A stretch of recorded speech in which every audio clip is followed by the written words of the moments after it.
Alors aujourd'hui, le thème, hein, on est sur le vidéo marketing et on parlera des tendances 2022. Donc, j'espère que c'est le bon webinaire où vous êtes inscrits, sinon il est encore temps, de vous dire: «Bah, tiens, c'est pas un mauvais sujet» et on fera notamment le point sur, l'employee generated content et le user generated content.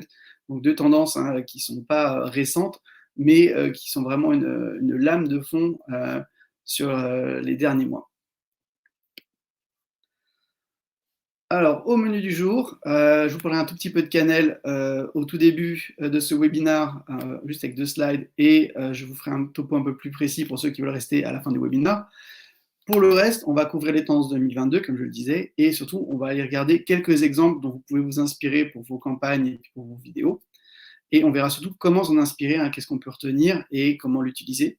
Ça nous amènera à la troisième partie de ce webinaire qui sera consacrée au challenge quand on veut faire ce type de vidéo et comment y apporter des solutions, comment s'appuyer sur ses employés, sur ses collaborateurs, sur ses partenaires et sur ses clients pour créer plus de contenu, parce qu'on va le voir, c'est une des tendances, on a toujours et toujours plus besoin de contenu. Alors, comme je vous le disais, vite fait, 2 petites slides sur Canel pour vous expliquer d'où on vient. Donc on est une solution de création vidéo collaborative, ce qui veut dire qu'en fait, en centrale ou dans une équipe communication ou marketing, vous pouvez décider, de créer des scénarios que vous faites ensuite réaliser par vos équipes terrain. Donc il y a une plateforme pour créer les scénarios, pour décider, qui va avoir quelle ou quelle, permission et ensuite il y a une application toute simple à utiliser où les gens vont pouvoir se filmer avec des indications. Là, on voit il y a une petite silhouette, il y a un petit timer aussi qui vous donne des indications au moment du tournage et qui vous permet, pour vous, en centrale, ensuite de récupérer des rushs de qualité et que vous pouvez exploiter dans vos vidéos, voire récupérer des vidéos finalisées directement par les gens qui sont plus sur le terrain. On parlera de ça plus tard, plus en détail. Voilà, et aujourd'hui, on a plus de 200 clients et vous verrez, on a quelques cas clients dans les exemples que je vous montrerai tout à l'heure. Et donc vraiment souvent des cas, hein, que ce soit pour la formation, la com et puis surtout pour le marketing qui nous intéresse plus aujourd'hui, ce type de décentralisation de création de contenu où on va permettre à d'autres personnes dans l'entreprise de créer des contenus de qualité.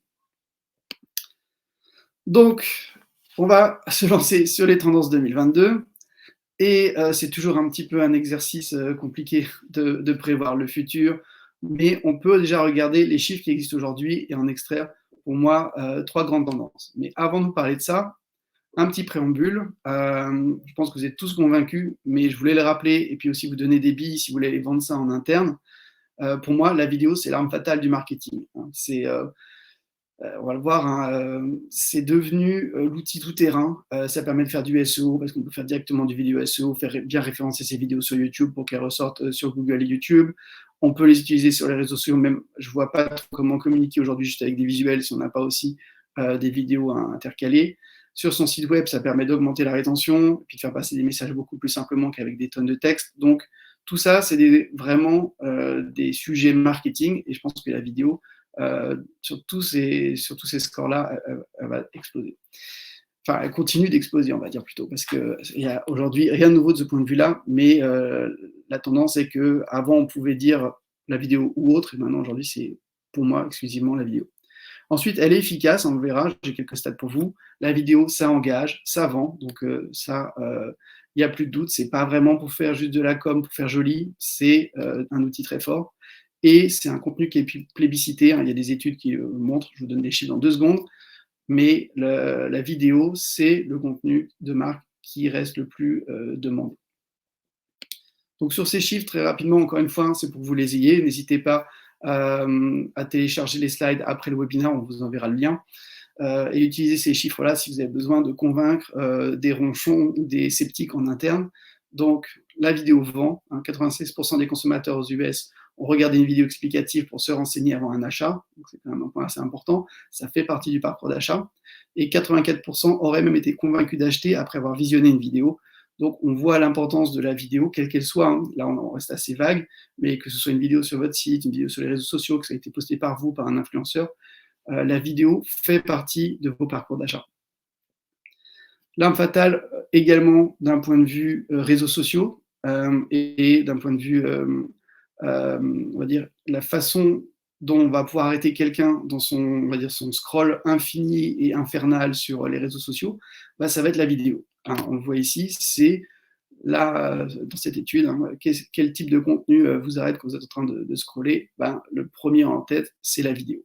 Donc, le fait notamment qu'elle se lance souvent par défaut au moment où on est en train de scroller, fait qu'évidemment, ça aide à attraper l'œil. Enfin, et là, je crois que j'ai interverti les deux titres sur les slides, vous m'en excuserez. Donc, le contenu qui accroche, c'était la slide d'avant. Celui-ci, c'est le contenu plébiscité. Je changerai ça avant de vous envoyer les slides. Et ce que je veux dire par le contenu plébiscité, c'est que quand on demande aux gens, et là, c'est une étude HubSpot, quel contenu de marque ils préfèrent consommer, 54%, c'est la vidéo. Les contenus écrits vont sortir vraiment très loin dans ce classement en termes d'articles de blog ou de PDF. Et donc, sachant que HubSpot, c'est une entreprise qui fait pas mal de B2B aussi, on se rend compte que même sur des sujets techniques, sur des sujets d'achat, même B2B, on va retrouver la vidéo et ça va être le format plébiscité. Donc ça, c'est des chiffres que vous pouvez réutiliser avec les sources pour convaincre les personnes dont vous avez besoin. Donc ceci étant posé, si vous ne pensez pas que la vidéo est l'arme fatale du marketing, vous pouvez vous en aller aujourd'hui du webinaire, je ne serai pas vexé. Mais voilà, on va continuer sur cette tendance-là, parce que pour nous, évidemment, hein, Canel, la vidéo, ça fait plusieurs années qu'on a fait ce constat que c'est un besoin criant des entreprises. Et sur les trois tendances que je voulais dégager cette année, la première, c'est que les amateurs montrent la voie. C'est pas nouveau, mais c'est vraiment, j'ai envie de dire aujourd'hui, arrivé à son summum. Ce que je veux dire par là, c'est qu'il y a une prime à l'authenticité. Ça a été révélé vraiment, je pense, par la crise de Covid. Tout le monde s'est mis à faire des vidéos. Les gens en entreprise, les PDG, comme les gens sur le terrain, se sont filmés un peu avec les moyens du bord. Et on a vu se dégager des vidéos très basiques, mais du coup très authentiques et qui renforcent la confiance. Ensuite, j'ai envie de dire que pendant longtemps, on voyait les influenceurs qui essayaient de faire des vidéos comme les pros, et j'ai envie de dire qu'aujourd'hui, c'est l'inverse. Les pros essayent d'instiller un petit peu le style des influenceurs dans ce qu'ils font. Et la barrière est vraiment devenue très ténue entre prendre un photographe professionnel pour aller faire une vidéo ou prendre un influenceur pour faire une mise en avant d'un produit. Donc ça, à garder en tête. Et le dernier point, c'est que c'est un peu la synthèse des deux. Le côté amateur va dire qu'on va troquer un peu de qualité, laquelle on peut être habitué des fois dans la com et le marketing, on veut que tout soit léché, pour de la crédibilité. C'est un peu moins léché, mais ça fait plus vrai et ça vend mieux. Donc de ce point de vue-là, pour moi, l'UGC, c'est vraiment l'authenticité et la crédibilité. Et encore une fois, c'est pas moi qui le dis, on a été chercher des chiffres. Donc là, on est sur une étude Square Love-In qui dit 85% des sondés disent faire plus confiance à du contenu généré par les consommateurs, par les clients, par les utilisateurs, qu'au contenu généré par la marque. Et 68% trouvent que ce type de contenu est plus authentique et souvent plus intéressant que des visuels produits classiques. Donc on a vraiment cette notion UGC, authenticité, et derrière donc crédibilité, et donc meilleur pouvoir de persuasion. Alors, si vous posez la question de pourquoi l'authenticité, là, sur une étude française réalisée aussi par HubSpot, 80% des Français se disent prêts à récompenser l'authenticité d'une marque par leur fidélité. Donc, si on a un bon rapport avec la marque, on voit qu'elle est transparente, qu'on y croit, donc il y a une certaine crédibilité, on va avoir plus tendance à lui être fidèle. Donc ça, c'est la première tendance. Je reviendrai pour résumer les trois tendances un peu plus tard. Sur la tendance numéro 2, j'ai fait un petit jeu de mots, vous m'excuserez, la gloire de nos pères. Et ce que je veux dire par là, c'est que de plus en plus, on sait que ce qu'on appelle le word of mouth a un certain pouvoir. On va croire plus la recommandation de quelqu'un qui est dans la même situation que nous que la recommandation d'une tierce personne. Le second point là-dessus, je veux dire tierce personne de l'entreprise, évidemment. Donc on croit plus le tiers qui nous ressemble que le tiers qui va venir de l'entreprise ou quelqu'un qui va essayer de nous vendre quelque chose. Ensuite, ce qui ressort, et je vous montre les chiffres juste après, aussi d'études sur la confiance, c'est que les experts de l'entreprise restent une valeur sûre au niveau de la crédibilité. Et par expert, je vous répéterai plusieurs fois aujourd'hui, j'entends pas la personne qui a une blouse blanche dans le labo de R&D, mais j'entends vraiment les gens qui sont sur le terrain, qui connaissent les produits, qui connaissent les clients, etc. Donc, les experts, c'est une valeur sûre de la crédibilité. Et le troisième point, c'est que nos clients, hein, tous, sont des témoins du quotidien. Dans un des exemples que je vous montrerai tout à l'heure, on parlera du quotidien d'un de nos clients. Dans les exemples, il y a une vidéo témoignage client. Et je trouve que voilà, ces témoignages clients, dans le témoignage, il y a bien le côté témoin et le témoin du quotidien de la marque, de vivre avec la marque, quel que soit le produit ou le service qu'on achète, c'est aussi important. Et donc, c'est ça qu'on va vouloir mettre en avant, et c'est là, pour moi, que vient ce côté un peu gloire, c'est que ces gens-là, on va les écouter, et puis si nous, en tant que marketeurs, on est capable de les mettre en avant, et ben, dans une certaine mesure, on aura gagné. Donc, ce que je vous disais tout à l'heure sur les experts qui sont perçus comme la source la plus crédible d'infos sur l'entreprise, ça vient du Edelman Trust Barometer, qui est une étude qui sort tous les ans. Donc dans la version, tous les ans, on a à peu près ces mêmes tendances au niveau des sources de crédibilité sur l'entreprise. C'est toujours l'expert de l'entreprise qui ressort en premier lieu. Et ça, bien avant un journaliste. Donc, certes, on lit les journaux, on s'informe grâce aux journaux, mais quand on va vouloir de l'information vraiment plus poussée, on va se tourner vers l'entreprise, on va se tourner vers les employés, vers les CEO et vers des gens qui ont vraiment le savoir sur un sujet bien particulier, donc les experts.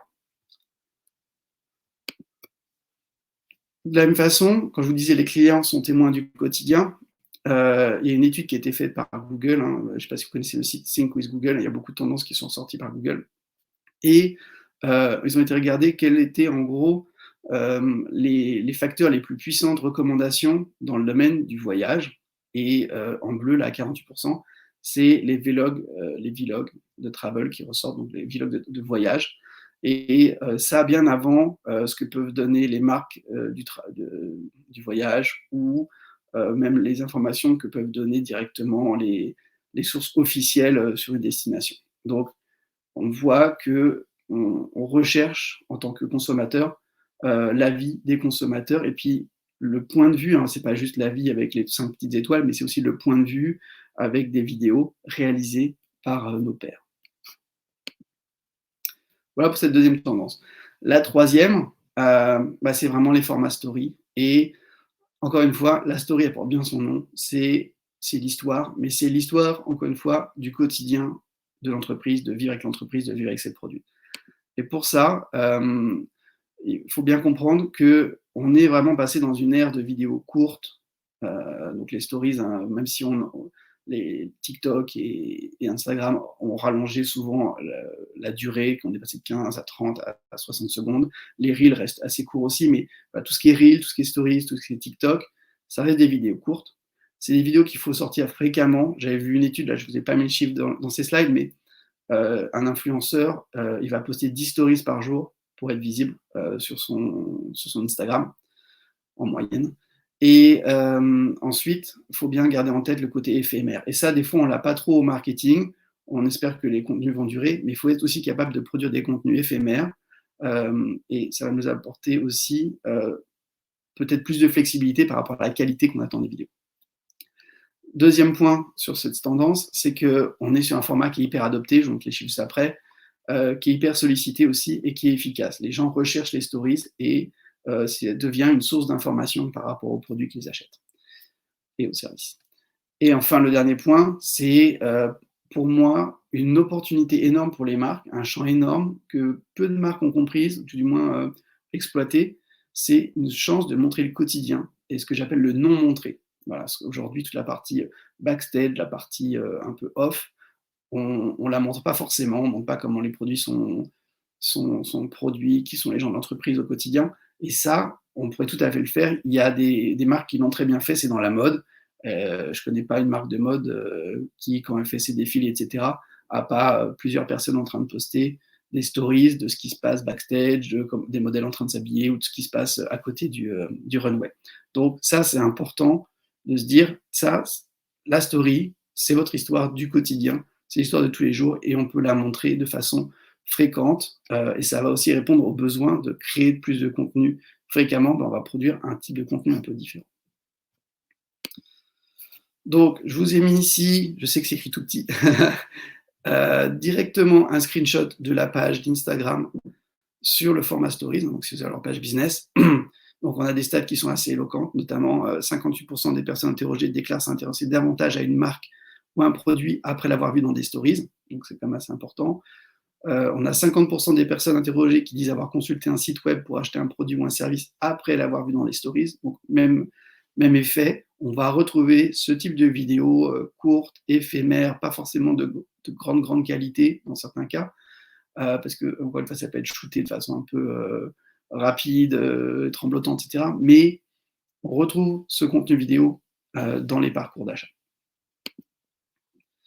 Donc pour moi, le constat 2022, c'est qu'on entre un peu dans une guerre, dans une ère, pardon, de la guérilla vidéo.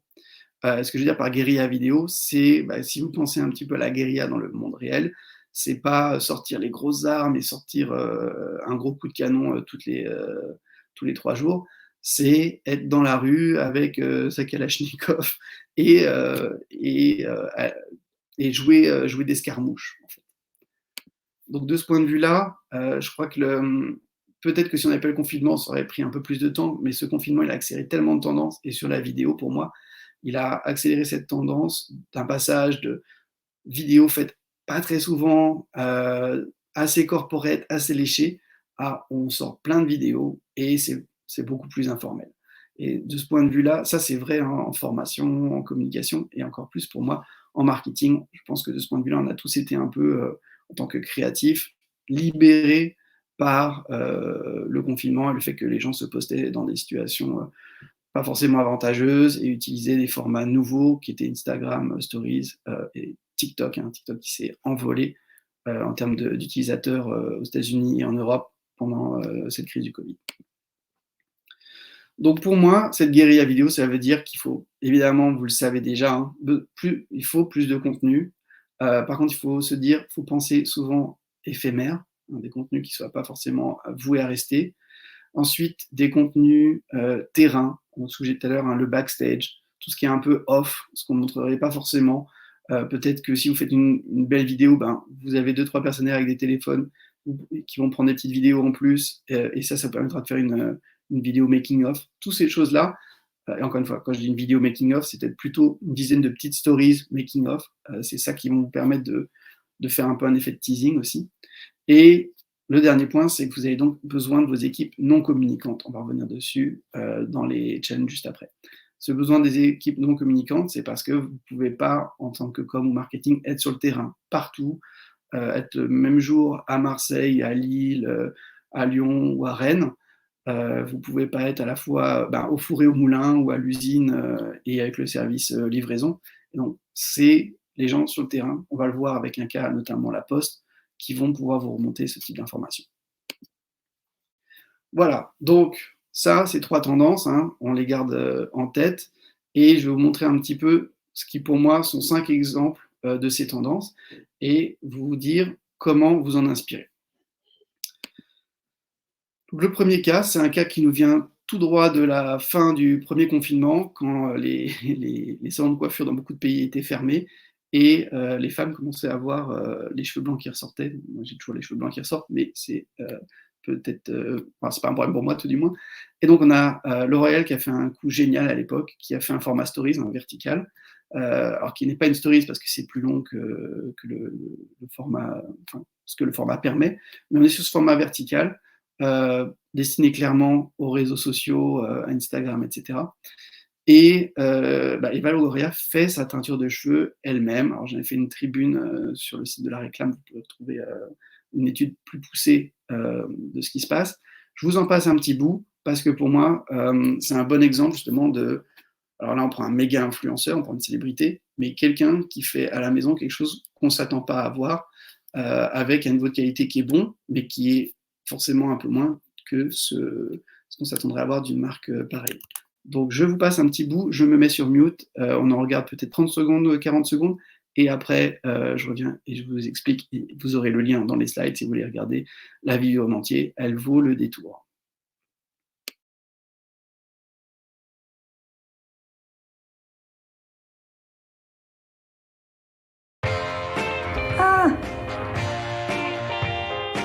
Hi guys, notice anything? Yes, I'm at home. Anything else? Look at these grays! So many grays. Okay, I'll be honest. For a second I thought, okay Grace, I'm ready to see you. I can handle this. But I'm not. I'm not ready. I am not ready for this much gray. This is happening today. Boom! I've never been this gray in my life. I don't think there's ever going to be a better before and after. Okay, time to color. I go from back to front, massage it in. Just put it where it's needed. Mine is everywhere.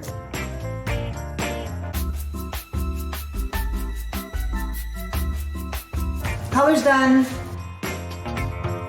It's time to condition. This is my... Voilà, donc je reviens avec mes slides. Donc on a vu des trucs assez sympas dans cette vidéo.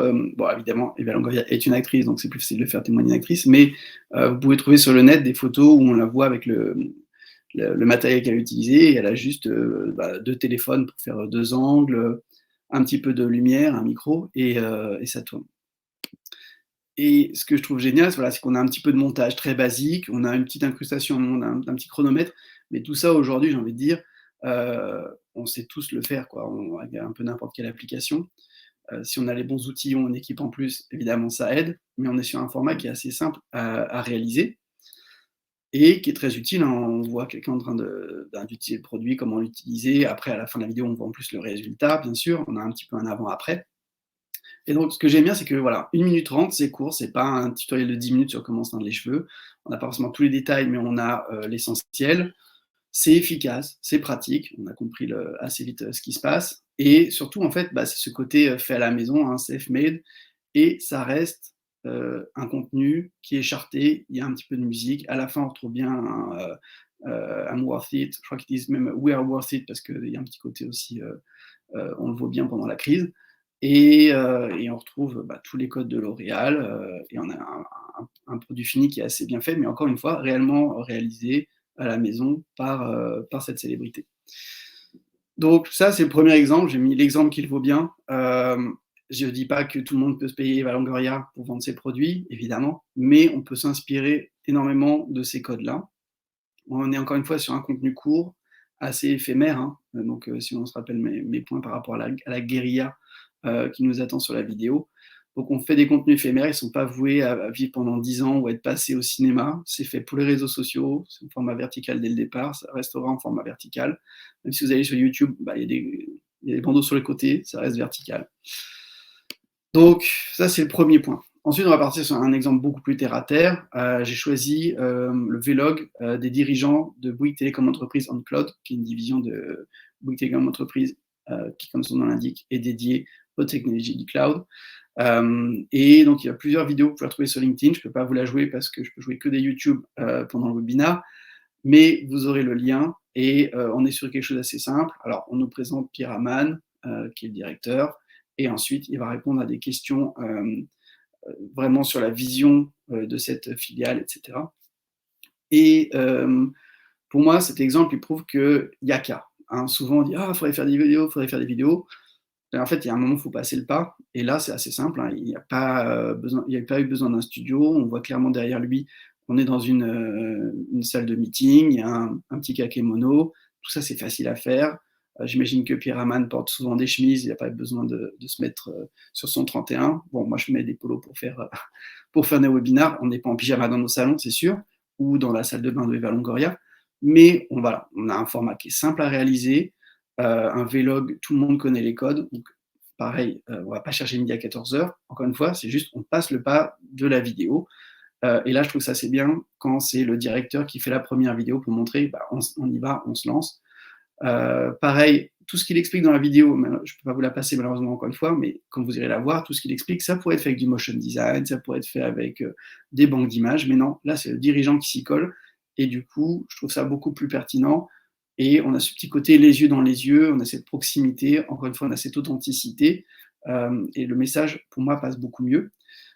Et j'en profite aussi pour vous rappeler que, alors même si LinkedIn a un petit peu mis de côté le format Stories tel quel, LinkedIn reste un super véhicule pour aller sortir ses vidéos. Donc, de ce point de vue-là, pensez aussi à LinkedIn pour une entreprise B2B comme celle-ci, ça vaut le coup.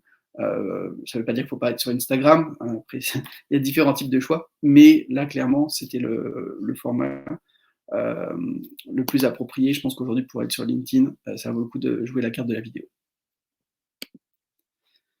Troisième cas, celui-là, je suis désolé, je ne peux pas vous le montrer non plus, je n'ai pas la version YouTube, donc je vous ai fait quelques screenshots.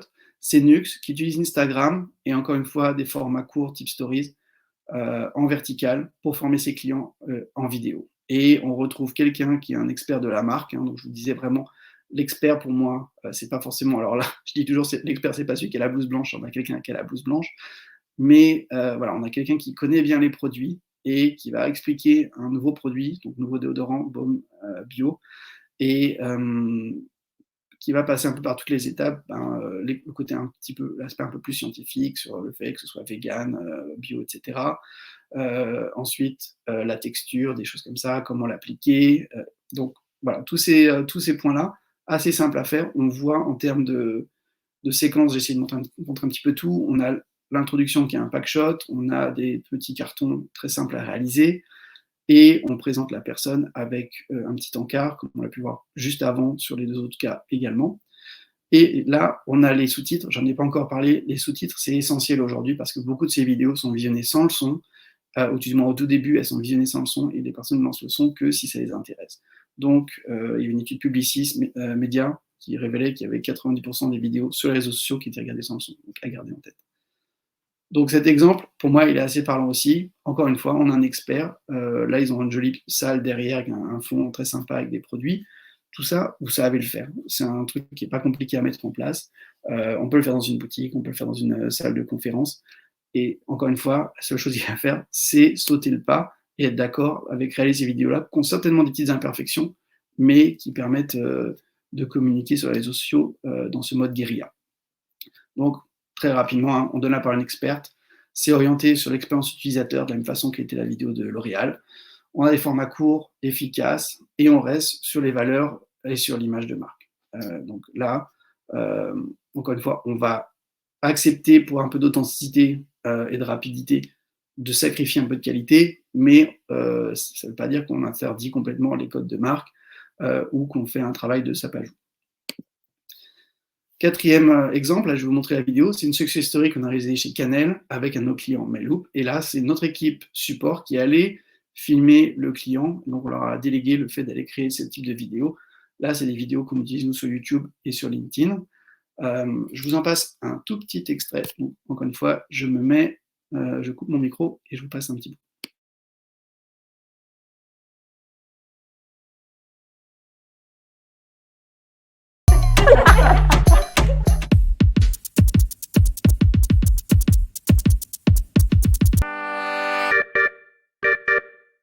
Bonjour, je suis Ophélie Bazar et je vous présente Spammy. Responsable de développement commercial chez Meloop, ça consiste à trouver des clients, à faire en sorte qu'ils signent et qu'ils restent chez Meloop.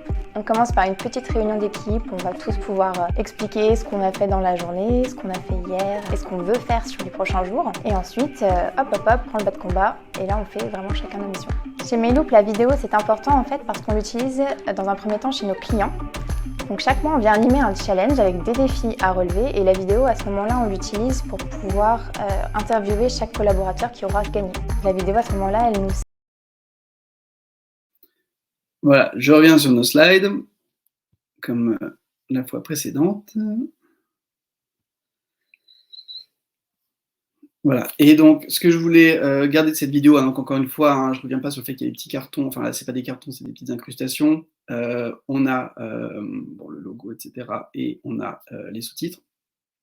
Ce que je trouve aussi intéressant dans cette vidéo, c'est qu'on va avoir un cycle de questions-réponses très rapide, très dynamique, et qui va permettre d'avoir encore une fois un côté assez punchy.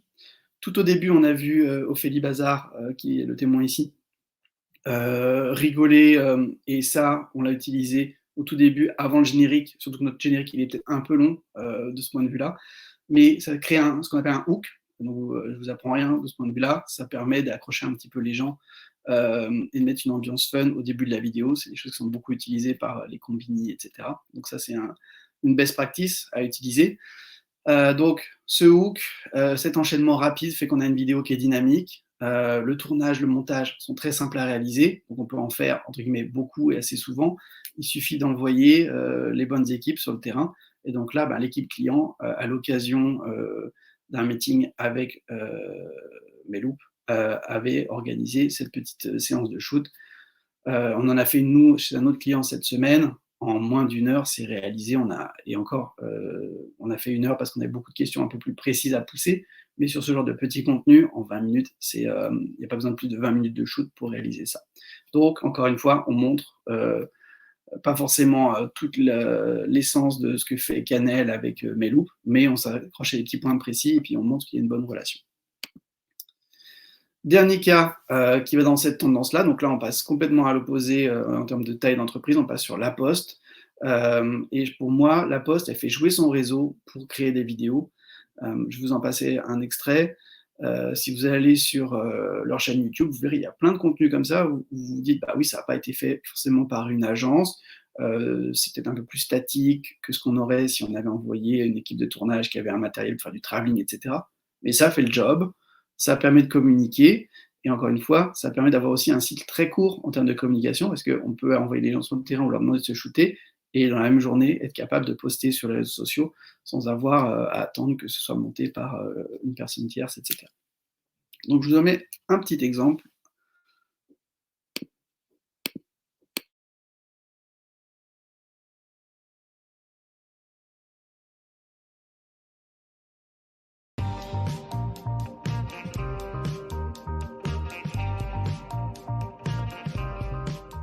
Bonjour, Christian Dassonville, directeur de la plateforme Colissimo d'Erstein. Alors, Erstein, c'est en Alsace, dans l'est de la France.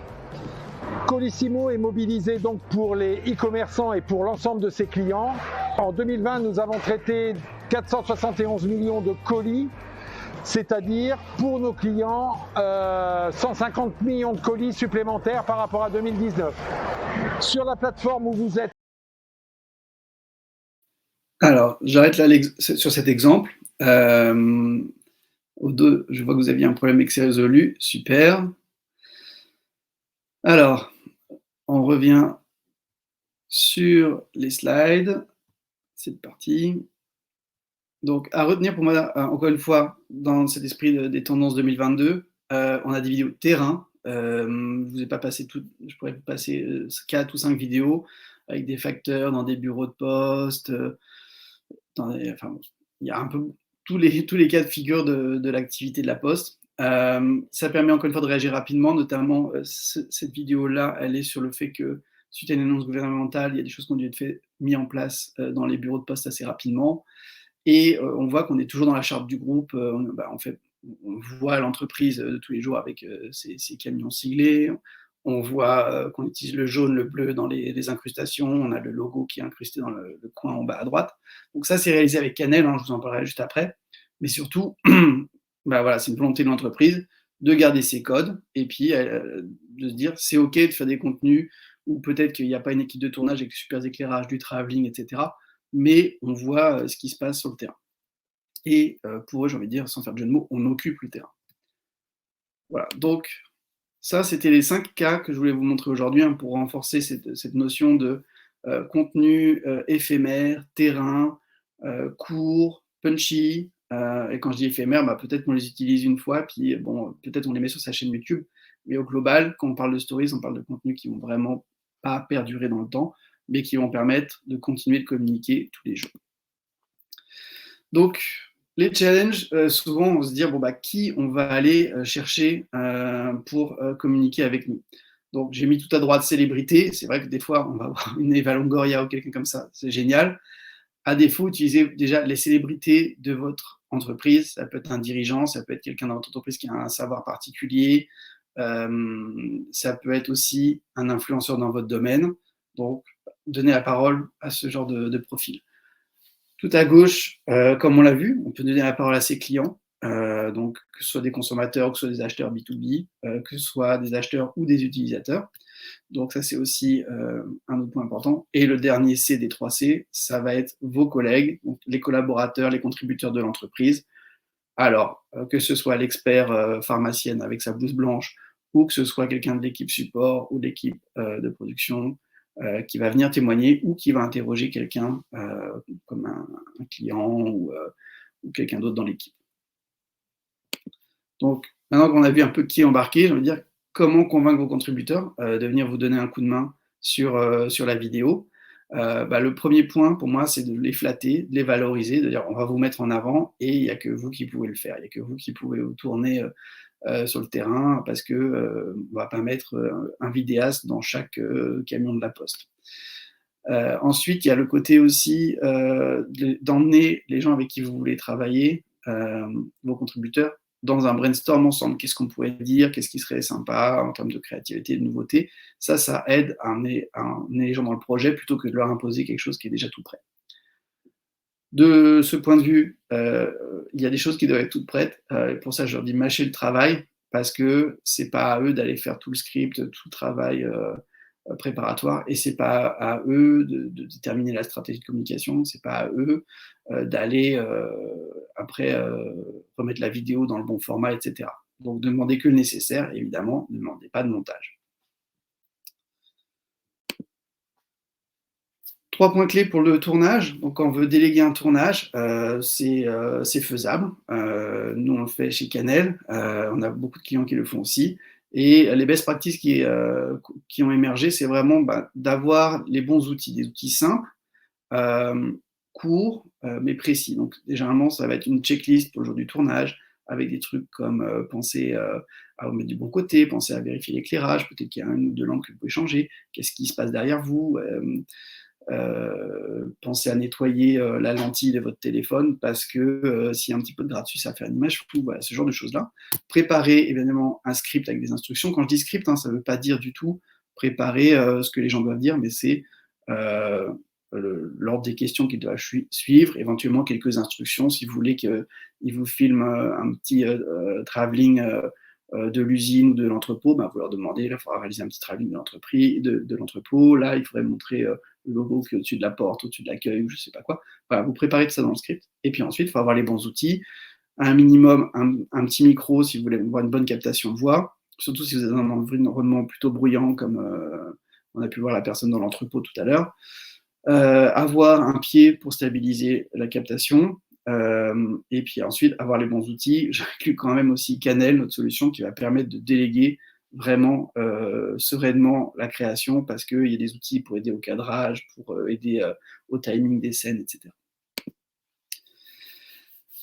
Dernier point de ce point de vue-là, c'est comment obtenir un rendu de qualité alors qu'on donne la main à des amateurs. Donc quand on parle avec des influenceurs, etc., ils savent faire parce qu'ils ont expérimenté. Quand on va parler avec des collaborateurs, même si on est tous aujourd'hui habitués à faire un petit peu de vidéo à l'occasion, je sais pas moi, de l'anniversaire du petit dernier ou quoi que ce soit, on n'a pas forcément en face de nous des gens qui vont savoir se filmer. Et donc ça, faut avoir pensé pour eux à ce qui va se faire. Donc si on a pensé au moment du montage, on va rajouter des incrustations, peut-être qu'on ne centre pas la personne, on la décale pour pouvoir incruster des choses sur le côté, etc. Et puis, on ne va pas demander aux personnes de le faire, on va le faire encore une fois à leur place. On va peut-être donner des bases du tournage, donc une petite formation d'1 quart d'heure sur le cadrage, le son, etc.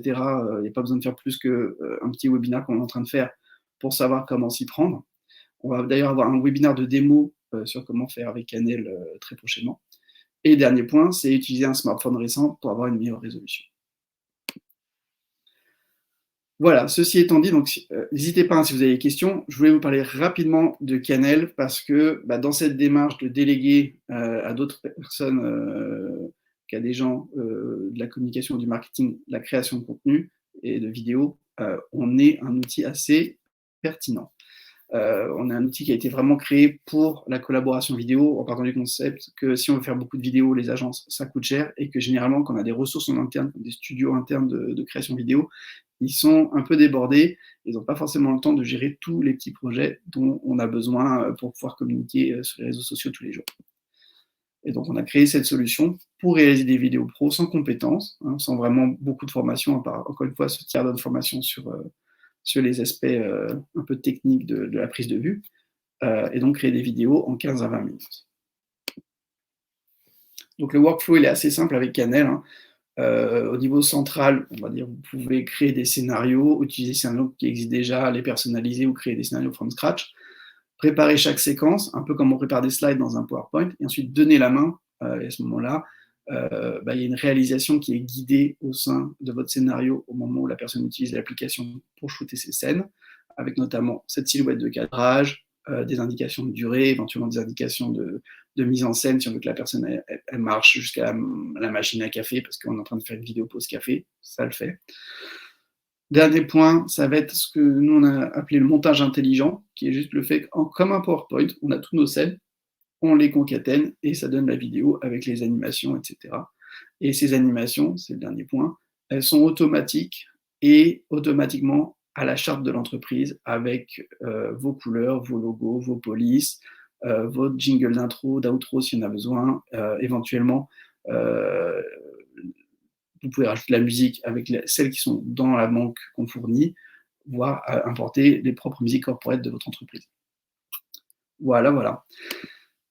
Donc, si vous voulez plus de détails sur Canel, il y a une démo qui est en ligne qui vous montre comment on fait des vidéos avec l'application. On est en train, comme une fois je vous disais, de préparer un webinaire, donc suivez-nous. Je pense que j'ai le lien juste après. Pardon. Voilà, suivez-nous sur ce lien pour être sûr d'avoir tous nos prochains webinaires. Et donc, il y aura un webinaire très prochainement sur la démo de notre application et de notre plateforme d'admin. Donc, de ce point de vue-là, vous pourrez vous faire un petit peu plus une idée sur la facilité avec laquelle on peut justement donner la main à des équipes terrain pour monter ces vidéos dont on a besoin tous les jours.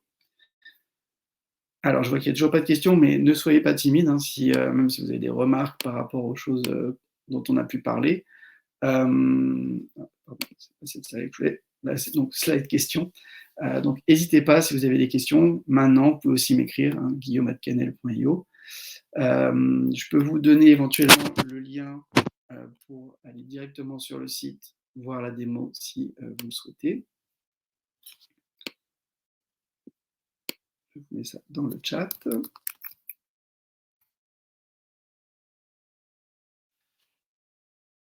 Et s'il n'y a pas de questions, à ce moment-là, je vais vous souhaiter une excellente journée et j'espère que ces informations vous auraient aidé. Je vous envoie un petit email de follow-up avec les slides, comme ça vous trouvez notamment les chiffres et les tendances si vous voulez les utiliser pour aller prêcher dans votre paroisse. Merci à tous pour votre attention et à très bientôt, je l'espère, pour de prochains webinaires.